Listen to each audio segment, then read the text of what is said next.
Lo escuchamos. Bueno, entonces me centro solamente en el capítulo de los hechos. La conducta ocurrió el lunes 22 de abril del 2019. Ocurrió a las 5:20 de la tarde aproximadamente en la vereda Carrizal, municipio de Convención, norte de Santander. El pelotón Alabarda 4, que estaba conformado en el argot militar 1130, esto es un oficial, un suboficial y 30 soldados profesionales, al mando del subteniente Blanco Barrios John Javier, a su vez adscrito al BATOP 11 o Batallón de Operaciones Terrestres, comandado desde septiembre del 2018 por el coronel Pérez Amézquita Jorge Armando, con un área de responsabilidad entre los municipios de Teorama y Convención, y quien el 1 de abril emitió la orden de operaciones AMOS 004, cuya misión táctica era la seguridad y defensa del oleoducto Caño Limón Coveñas, en concreto protegerlo de atentados de grupos armados ilegales, especialmente el ELN. Esa misión se surtía con normalidad hasta que el día 12 de abril del presente año, el soldado Borja García Pablo Emilio fue objeto de un artefacto explosivo improvisado, causándole la muerte. Y esto le ocurrió justamente cuando cruzaba por la vereda Campo Alegre con el fin de conseguir unos víveres para sus compañeros. Esta situación enervó los ánimos de su comandante, el coronel Pérez Amézquita, a tal punto que desde esa fecha ordenó a sus subalternos identificar a los responsables de esa muerte, con el agregado que había que destruirles cuanta mierda tengan. Además de advertirle a su tropa: yo no necesito reportar nada, necesito es vengar la muerte del soldado, hay que matarlo. Mandato que fue cumplido a cabalidad por el cabo Gómez Robledo Daniel Eduardo, comandante de la sección 42 de Alabarda 4, quien de inmediato inició las tareas de inteligencia de combate, tanto así que a los pocos días reportó a sus mandos al coronel Pérez Amézquita y al subteniente Blanco que el probable autor de la muerte del soldado Borja había sido el excombatiente Dímar Torres Arévalo, a quien además señala de ser el explosivista del ELN. Por ese motivo, y atendiendo lo ordenado por el comandante del BATOP, coronel Pérez, el cabo Gómez Robledo inicia los seguimientos a Dímar Torres. Ubica su vivienda, lo observa con binoculares desde su base, establece sus rutinas, el medio de transporte, como era su motocicleta, y finalmente lo individualiza plenamente mediante fotografías y datos personales que obtiene de las redes sociales. Con esa pesquisa, el cabo Gómez Robledo crea un grupo de WhatsApp con los integrantes de las dos secciones de Alabarda, y exclusivamente para mantenerle control en tiempo real de los movimientos de Dímar Torres, anexando todas sus fotos y sus datos. Nuevamente, el coronel dispone: ese man no hay que capturarlo, hay es que matarlo, porque no aguanta que vaya de engorde a la cárcel. Fue así que el día de ocurrencia del hecho, el cabo Gómez Robledo observa en la mañana que la víctima Dímar Torres se trasladaba en su motocicleta desde su vivienda ubicada en la vereda Campo Alegre hacia la vereda Miraflores. Cuando cruza por la vía donde se encuentra la base del cabo, este lo visualiza y, motivado por la orden emitida por su comandante coronel Pérez, resuelve dolosamente ejecutar la muerte de Dímar Torres. Ciertamente, a las 4 de la tarde se dirige desde su base conocida como Sinaí hasta la del teniente. Al llegar se encuentra con el comandante Blanco y a viva voz le advierte: el cabo Gómez a su comandante: voy a matar a Dímar. Ante tal resolución, el teniente Blanco le da la orden de no cometer esa ilicitud.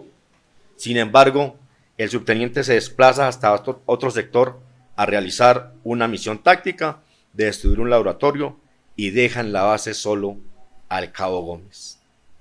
El cabo Gómez, contrariando la orden del teniente, siguió con su plan criminal. Se ubicó en un lugar estratégico de la carrera, sector Carrizal, con reductores de velocidad en la ruta Miraflores-Campo Alegre. Espera detenidamente allí a Dímar Torres. Cuando lo observa, le sale al paso, hace detener su motocicleta. Dímar Torres atiende el llamado y en ese instante el cabo le hace una requisa. Y al no encontrarle nada ilícito, cumple el mandato de su comandante, coronel Pérez, pues le da de baja. Con su fusil de dotación, lo impacta en 4 ocasiones. Inicialmente en la cara posterolateral del muslo izquierdo. En ese momento Dímar cae al piso y en esa posición le dispara en 3 ocasiones más en región lateral izquierdo de la escápula izquierda, glúteo izquierdo y por último en la región malar y nasal derecha. Este último disparo a contacto, lo cual quiere decir desde luego que todos los disparos fueron suficientes para producir la muerte. Y ante esta escena, los soldados profesionales Casilimas Pulido Cristian David, Alarcón Castrillón William, conocido como Bambán, y Buriticá Duarte Jorman Alexander, de manera consciente, voluntaria y concomitante al delito, contribuyen al designio criminal y a la ejecución del plan, de tal forma que entre Casilimas y Buriticá toman la motocicleta de Dímar, la arrastran hasta el matorral para ocultarla y luego se disponen a realizar una fosa para sepultar el cuerpo y la motocicleta. Paralelamente, Alarcón toma el cuerpo de Dímar Torres por sus manos, lo desliza por la vía hasta dejarlo abandonado y camuflado en la maraña frente, justamente, a la base militar de Alabarda 4. Allí, sobre el cuerpo, a un lado, arrojan la motocicleta y demás pertenencias de la víctima a unos 15 metros desde la orilla de la carretera. Por fortuna, y gracias a la intervención de la comunidad, el componente militar no logra el objetivo final de desaparecer el cuerpo. La orden del coronel Pérez era no reportar nada, pues ante el llamado de uno de los testigos del hecho a la comunidad, esta reacciona y de inmediato se traslada hasta la base militar donde reclaman la presencia de la víctima. Empero, los militares lo negaron, motivo por el cual esa misma comunidad le correspondió asumir personalmente la búsqueda ante la negativa de los militares y finalmente lograron toparse con una fosa fresca, como también con el cuerpo y la moto de la víctima. Coetáneamente, el cabo Gómez se comunica con su comandante, el coronel Pérez, y le informa que mató a Dímar Torres. Ante tal situación, el coronel Jorge Armando Pérez Amézquita le ordena no decir eso por radio y que se comuniquen vía WhatsApp. Y en medio de la comunicación, el coronel Pérez le pregunta al cabo ejecutor material del injusto: ¿qué decía el hijo de puta? Refiriéndose a Dímar Torres. Además, le ordenó al cabo que vigilara e identificara al resto de la comunidad que se encontraba reclamando e invocando por el cuerpo de Dímar Torres, y le dijo textualmente: chequélos, porque esos son los que siguen. Asimismo, le da instrucciones al cabo Gómez para que salga al aire por el radio y tergiverse los hechos argumentando que no hay novedad en el sector.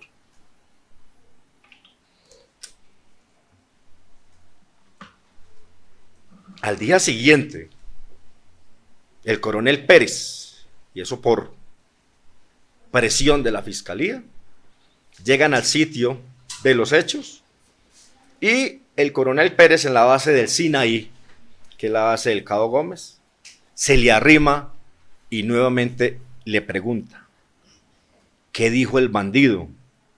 ¿Que por qué mató al soldado? Finalmente, está establecido por los elementos materiales probatorios que la víctima Dimar Torres Arévalo era un campesino, agricultor, reincorporado de las FARC, sometido al proceso de paz y acreditado mediante resolución 001 de febrero 27 del 2017 por el alto comisionado. El día de ocurrencia de la muerte de Dimar Torres, señora juez, se trasladaba, como todo campesino del sector, de su casa, más bien, de un sitio donde estaba arreglando sus herramientas agrícolas, hacia su casa de habitación, donde residía con su familia, con sus padres, esposas, en el sector. Esos son los hechos, señor juez.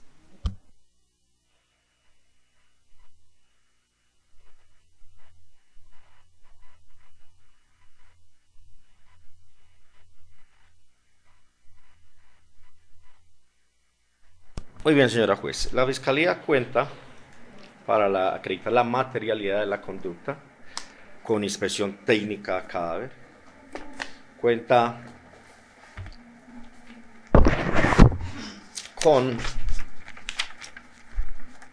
un informe de investigador de campo del 25 de abril del 2019, donde se presentan más de 100 fotografías y la recuperación de la evidencia, la ubicación del cuerpo de Dimar Torres, la ubicación de la motocicleta, etcétera, etcétera. Cuenta con el protocolo de necropsia emitido por el Instituto de Medicina Legal de Ocaña, donde refieren que la causa de la muerte fue por arma de fuego y que la forma de muerte fue violenta, igualmente que la víctima recibió 4 lesiones, 3 de ellas en la espalda. Cuenta con una ampliación de protocolo de necropsia, donde refieren que la herida recibida en el rostro de la víctima fue una herida a contacto, entonces que el arma se puso sobre el rostro de la víctima. Se tiene también una segunda inspección judicial al lugar de los hechos, donde se refleja todos los sitios donde se encontraron evidencias con medidas, donde se encuentra una de las bases y donde se encontró igualmente una fosa donde se pretendía enterrar el cuerpo. Se cuenta con un informe pericial de balística forense que relaciona la posición víctima-victimario, adicionalmente el tipo de lesiones y las distancias en las que se causaron las mismas. Cuenta la Fiscalía con planos del sitio de los hechos y fotografías tomadas con el dron. Cuenta la Fiscalía, señora juez, con alertas de la Defensoría, donde advierten sobre la presencia de grupos armados organizados en el sector. Igualmente, con un contexto del conflicto interno que realizaron servidores de la Unidad Especial de Investigación, se cuenta con informes del perfil de la víctima, donde la Fiscalía estableció todas las actividades a las que se encontraba se encontraba realizando la víctima para el momento de los hechos, familiares, personales, laborales, sociales. Cuenta la Fiscalía con un número único de noticia criminal 2019-01028, donde aparece la muerte del soldado Borja y donde las mismas ningún ejército, ningún servidor público advierte que el autor de ese injusto haya sido el señor Dimar Torres. Se cuenta con diferentes informes relacionados con planos de acuerdo a las versiones que recibimos de los testigos en el lugar de los hechos. Contamos, señora juez, con un oficio dirigido al comandante de las Fuerzas Militares de Colombia para efectos de proteger la vida de los testigos en esta indagación, como quiera que se encontraban amenazados por el comportamiento de alguno de los indiciados. Cuenta la Fiscalía, señora juez, con las declaraciones de testigos directos de los hechos, quienes vieron de manera circunstanciada y directa la forma como ocurrió la misma. Cuenta la Fiscalía con audios suministrados por los testigos en el que directamente se encuentran las órdenes ilegales emitidas por el comandante del Batallón de Operaciones Terrestres, comandante Pérez. Y cuenta la Fiscalía con otra serie de informes de policía judicial que refieren la forma como se obtuvo esa información técnica, cómo se recuperó, igualmente con actas de audiencia de juez de garantías, donde se ha legalizado la obtención de los audios que sirven como elemento de prueba en contra del indiciado Pérez, y de otra serie de elementos materiales probatorios, múltiples declaraciones, señora juez, de personas testigos de los hechos allí, cuando la conducta de el señor Cabo Gómez se ejecutó, adicionalmente con interrogatorios de todos los soldados que participaron en esta actividad, especialmente del Cabo Gómez, quien ha narrado en 4 ocasiones la forma circunstanciada como ocurrió el hecho. Esa y otros más son los elementos de prueba con los que cuenta la Fiscalía y que le permiten hacer esa inferencia razonable de autoría.